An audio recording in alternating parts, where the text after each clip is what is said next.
Quale rapporto c'è tra intestino e cuore? Avete mai sentito parlare del microbiota intestinale?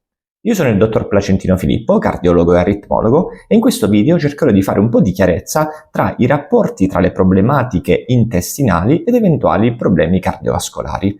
Per microbiota intestinale si intende l'insieme di tutti quei batteri, virus, lieviti, funghi che normalmente abitano il nostro tratto intestinale e che svolgono delle funzioni molto importanti, quali la sintesi di alcune vitamine, la produzione di acidi grassi a catena corta, la digestione di fibre, la modulazione del nostro sistema immunitario e la protezione contro i patogeni. Stiamo parlando di più di 100 trilioni di microrganismi. I più rappresentati sono i batteri del genere Phyla, i lactobacilli sono forse quelli più famosi.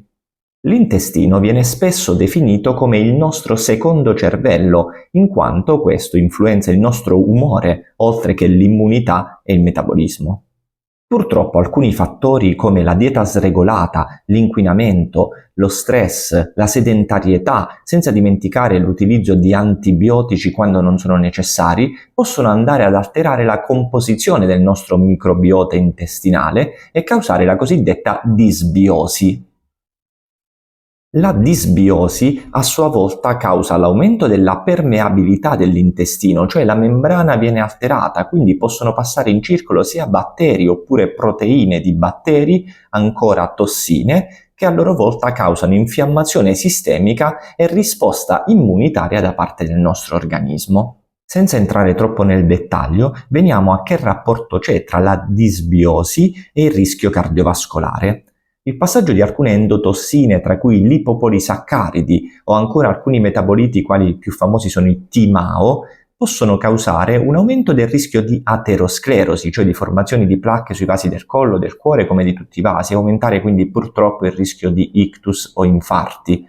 Ancora aumenta il rischio di trombosi, cioè di formazione di coaguli all'interno del cuore, e indirettamente si è visto che aumenta anche il rischio di aritmie cardiache.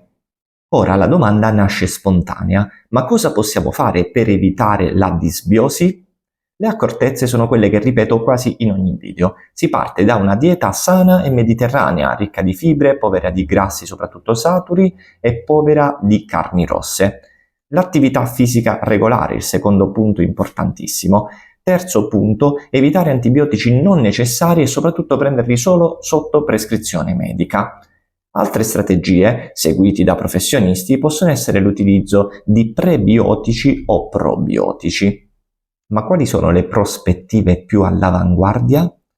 Abbiamo la modulazione del microbiota che si sta sempre più studiando e viene definito trapianto fecale. Inoltre sono oggetto di studio dei farmaci che vanno a inibire la produzione del TMAO, quel metabolita tossico che avevo accennato prima. In conclusione possiamo dire che il microbiota intestinale è molto importante per tantissime funzioni, tra cui anche per la salute cardiovascolare. Mantenere il microbiota intestinale è possibile con dieta, attività fisica e stile di vita sano.